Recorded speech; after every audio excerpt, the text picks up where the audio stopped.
This video is probably going to make some people mad. I've made a list of the top 25 most popular commanders of all time, and we are going to decide if they are cool, or if they are cringe. Plus, I will tell you which commander is ultra cringe and which one is ultra cool. Are you ready to get your feelings hurt? Me too. Welcome back to SADGIC The Gathering. I am your host. I don't know what that says. And today's episode is going to rub some people the wrong way. And for that, I'm sorry. I have taken the top 25 most popular commanders from EDHrec from the biggest sort of time period that they will allow. I think it's like 2 years. And I've created some loose criteria so that we can determine which of those commanders is cool and which of those commanders is cringe. But I want to clarify some things first, okay? Is this video just straight up rage bait? No.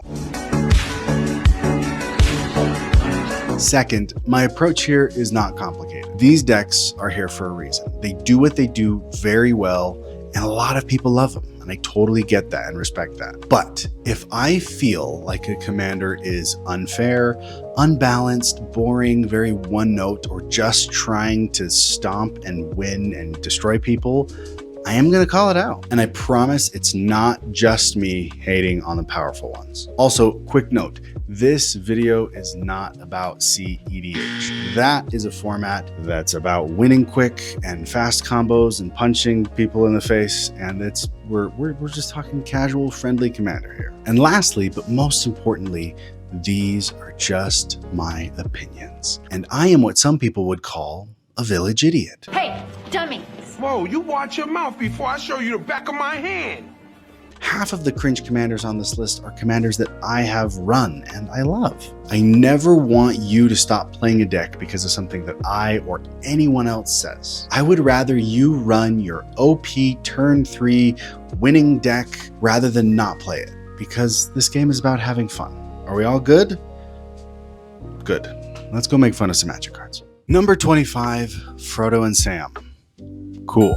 I like how unassuming this deck is, which is very hobbity. It's really, really easy to overlook this deck. I feel like it's the type of thing where it's like you blink, you look away, and suddenly, boom, life, food, token creatures, just gone crazy. But like any partner deck, it kind of hangs by a thread, and it's really easy to destabilize the deck when you remove one of those commanders. Like any good, lavish hobbit meal, there's just so many ways to enjoy this deck. Number 24, Juladoc Voidgorger. Cringe. I ran this deck for about 3 months, and in 3 months I was actually able to successfully alienate everybody in my play group and lose the essence of deck building, which is to be happy. No man should be able to cascade off a 10 mana spell over and over again. It's like handling plutonium. It's dangerous, it's dumb, it's overkill. Einstein was right. Number 23, Wilhelt the Rotcleaver. Cool. There is a reason this is one of the most popular precons of all time. It's reliable and it's strong. And I feel like this commander was sort of made to break free of the precon and become the Dimir poster child for zombies. Don't talk to me about the Scarab God. The Scarab God is for people who take off their shoes and socks on airplanes. But Wilhelt is there to keep things rolling, to keep your engine cranking and moving along while you're probably ruining someone's day with Mikaeus. Number 22, Ulalek Fused Atrocity. Cringe. 2 colorless mana to copy any of the most powerful creature type spells in the game? Give me a break. I don't like that this commander was just sort of reverse engineered to be the perfect rainbow Eldrazi commander. That just feels too easy and too forced. Rather than starting from a place of unique deck building, it just is too convenient. From the name to the ability, it just feels so pushed, and Azlask is cooler. Number 21, Chatterfang Squirrel General. Cool. There's a key lesson here in Chatterfang, and that is just because a commander can be built in a cringe way does not make it inherently cringe. The cool thing about Chatterfang is that you can build him in more than one way. Obviously, squirrels is what he wants and squirrels is what he makes, but there's room for lots of tokens here. And I think with the addition of a lot of Bloomburrow cards, Chatterfang got a real good, fun package to build on. I grant you that the built-in removal is a little rich for my blood, but squirrels are a fun, balanced creature type. Just don't let your opponent get 15 of them.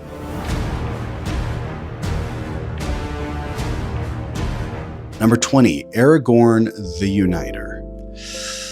Cringe. This commander is kind of tough for me to place because on one hand, it's Lord of the Rings. It's cool, it's flavorful, it's Aragorn, and it's a gateway for a lot of really fun strategies. On the other hand, playing against it feels like this.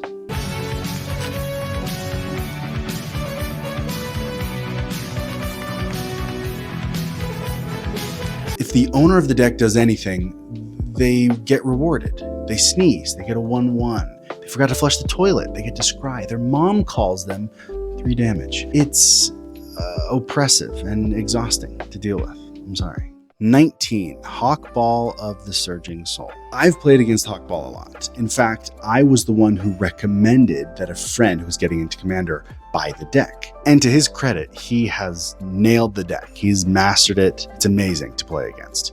It's also depressing to play against. I think Hawkball is actually probably one of the strongest out-of-the-box commanders of all time. He gives you card draw, he gives you counters, he gives you land advantage, he's got tribal support.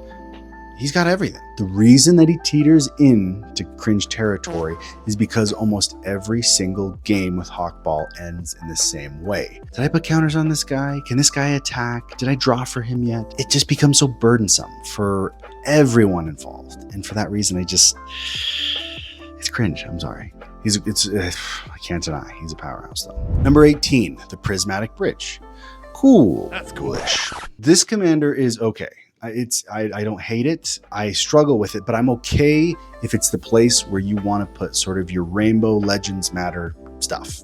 Totally good with that. I feel like it's kind of like Joda light, and we'll get to that in a little bit. But my problem isn't that this deck is broken or unfair. It's that it's just kind of boring. It's generic means to powerful ends, you know? I like the sort of gambly element of just pulling what's on top and getting to the good stuff. But I think that's it. I think at best, this deck is a pet deck for some of your favorite cards. And that's great. And that's all it needs to be. 17, Gishath Sun's Avatar. Cringe. I can respect a good Doomsday Device deck. You know, a deck where it's like, as soon as this lands, as soon as this enters, we're toast. We're done. And that is this deck for sure. One of my best buddies actually runs this deck. And I'll tell you, man, he runs that thing like the Navy. He runs that thing like a McDonald's, you know, deft cruelty. And I appreciate it. And I love him for it. And I love the deck. I'm sorry. I don't love the deck. I love him. It's too much for me. It's violent and soul-crushingly good. It's a tidal wave of game-ending dinos every single time. And at 8 mana, I get it. I understand. It's fair. But it's over the top. And with all the cheapeners and the ramp, you're playing that on like turn 5. Promise I don't hate dinos and there is a place for them. But just Gishath is not it for me. Number 16, the Wise Mothman.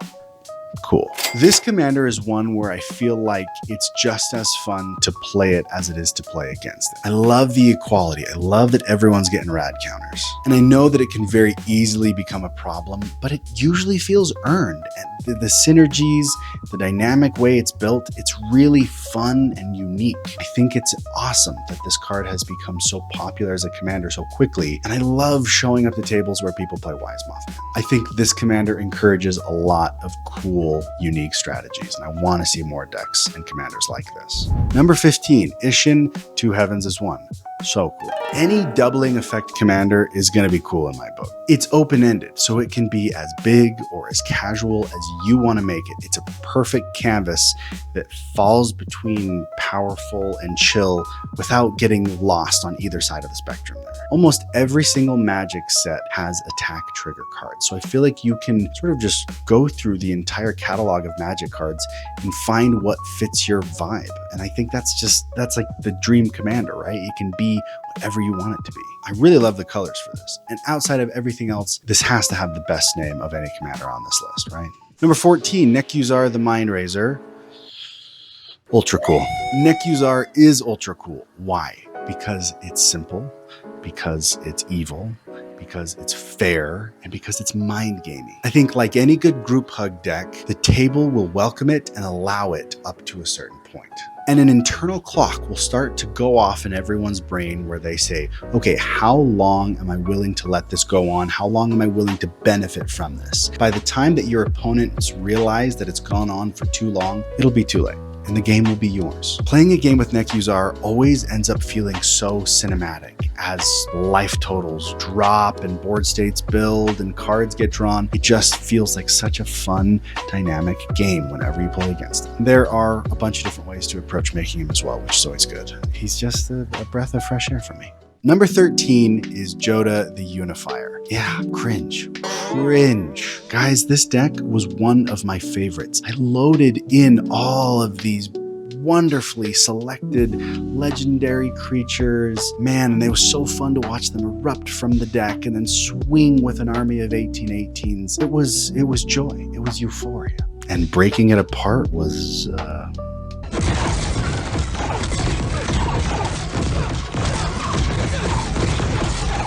This deck did teach me a lot about myself. What I realized is that I prefer to build decks that are combo-y and dynamic versus decks that are powerful and want to win. Don't get me wrong, you can still build a powerful deck that's fun and dynamic and combo-y. But the look on my friends' faces when I would bring out Joda slowly over time shifted from, ooh, this is a challenge, into,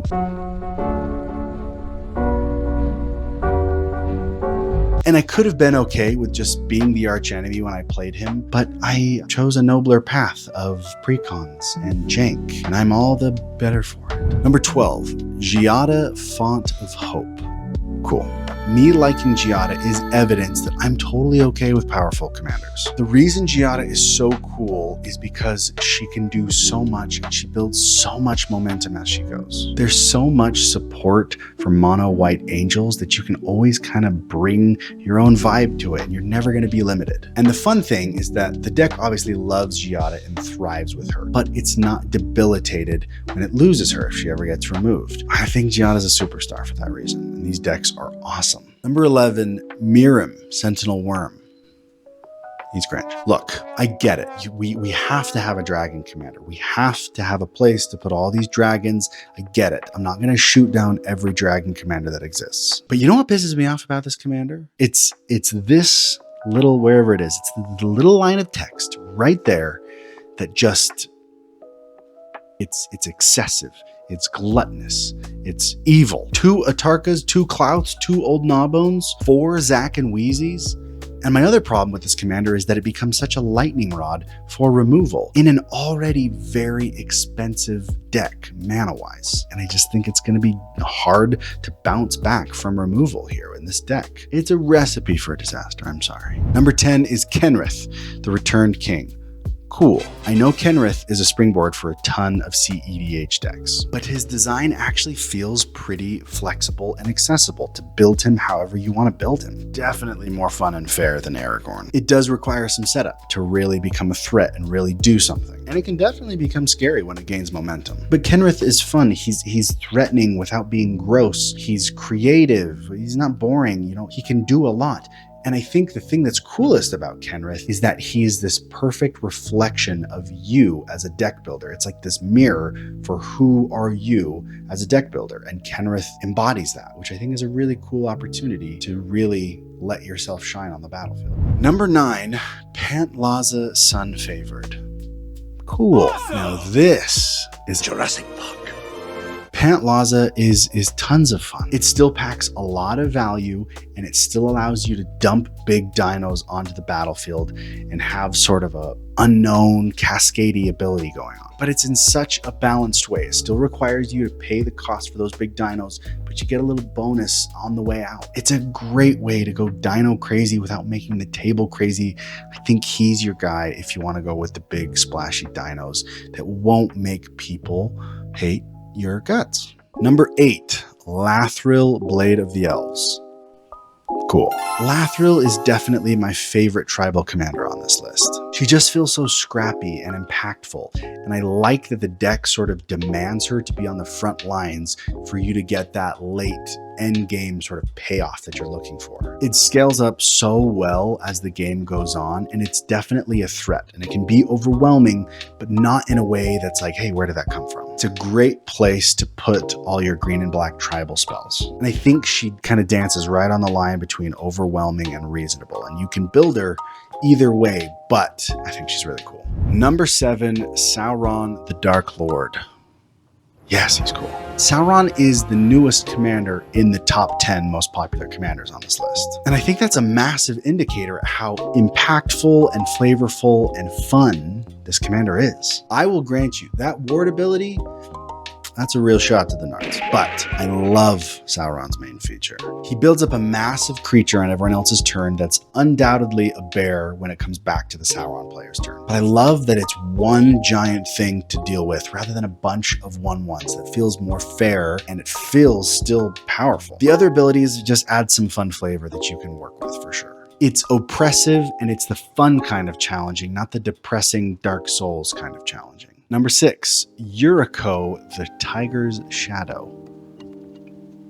So cringe. A game changer in the command zone?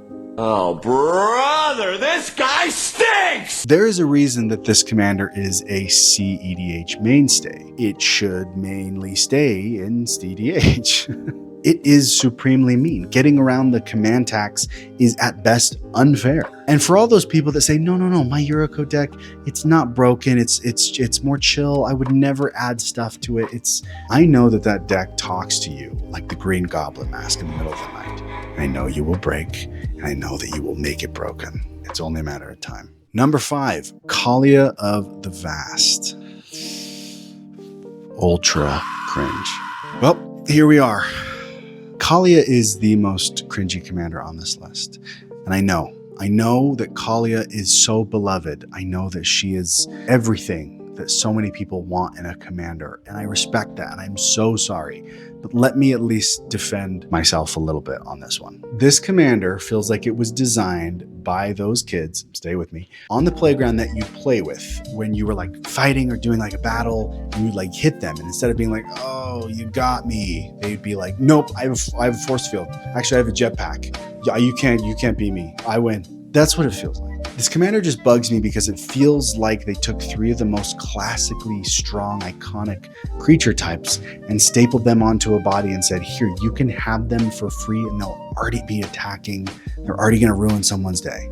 By the way, those kids are all in jail now. For me, it's just a bit over the top and it's lacking a little bit of nuance that I like to see in commanders. I'm so sorry, Kaalia enjoyers.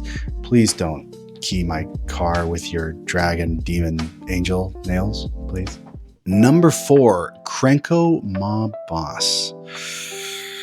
Cool. This one was tricky for me because it's easy to instantly just say, this one's cringe. Let's write it off as cringe. It does one thing. It's boring. It's over the top. Let's get rid of it. But I was thinking about goblins and I was thinking about their vibe and their headspace and their strategies. And I was realizing Krenko is the perfect goblin commander. You know, I would probably rather pick other goblin commanders, but I can't deny the simple, stupid, powerful nature that works so well for goblins. And so I gotta give it to goblin players here with Krenko. I recognize that it can go exponential, but I think that's what goblins want to do. And I think people will deal with it before it becomes too oppressive. And there's so much goblin support anyway that I think there's a lot of different ways to go about making this. You also have to realize that if you're running Krenko, people are going to look at you in a certain way and you have to be okay with it. I think most goblin players are okay with it. It's a race against the clock. So I'm tipping my milady hat to you, goblins. You're something. Number 3, Edgar Markov. Of course it's cringe. This is what Markov players think that they look like.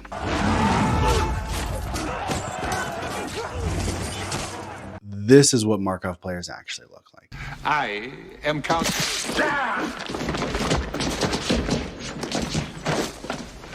You eminence-loving you take it too far. You want a free extra body when you cast a body? But I get it. It's like, what other unique, cool Commander Vampires, could you run? I don't know. Markov decks get a vicious rap because they are really dominant and really hard to win against. So I'll give them that. Number 2, Atraxa Praetor's Voice.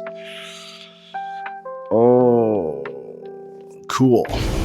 I am ready to stake my whole video on this claim and go full Norman Rockwell meme guy, but let me explain. Atraxa isn't that bad. You just have evil friends who want to build her in gnarly ways. Before you guillotine me, let's take a closer look. First off, I'll give you the Flying Lifelink Vigilance Death Touch. I think that's actually the more aggressive, terrible thing to deal with, for sure. Proliferating once on your turn is not that terrible to deal with. As far as building it, it's open-ended. It's 4 colors. You can build it in some dynamic ways. And as long as you don't go the Super Friends or Poison Counter route, I think you can build this in a way that won't get you driven out of your LGS. It's definitely going to be strong, but it's going to be reasonable if you go about it with a sane head. It's a slippery slope, but give it a chance before throwing it on the slop heap cringe pile, okay?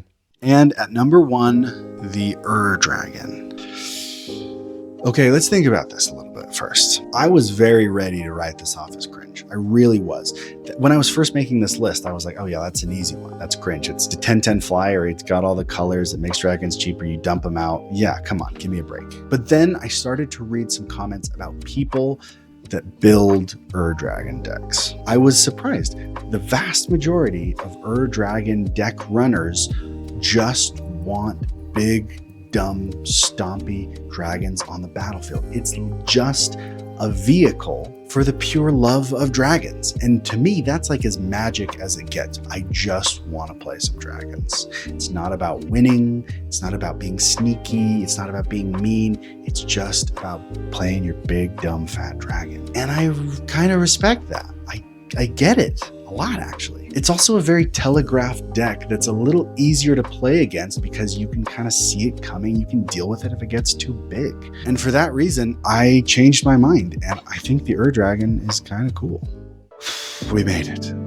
That is the list, folks. Was I fair in my ratings? Do you think that I misunderstood or misjudged or misplaced any commanders on this list? Tell me if you agree or disagree with some of my ratings on this list, and let's get into it in the comments. I'm honestly prepared to change my mind on some of these commanders if properly convinced. Thank you for sticking it out. I love you guys. I promise I won't be making fun of anyone's commanders again anytime soon. Just play who you love. As always, follow SADGIC for more magic. I'll see you guys soon.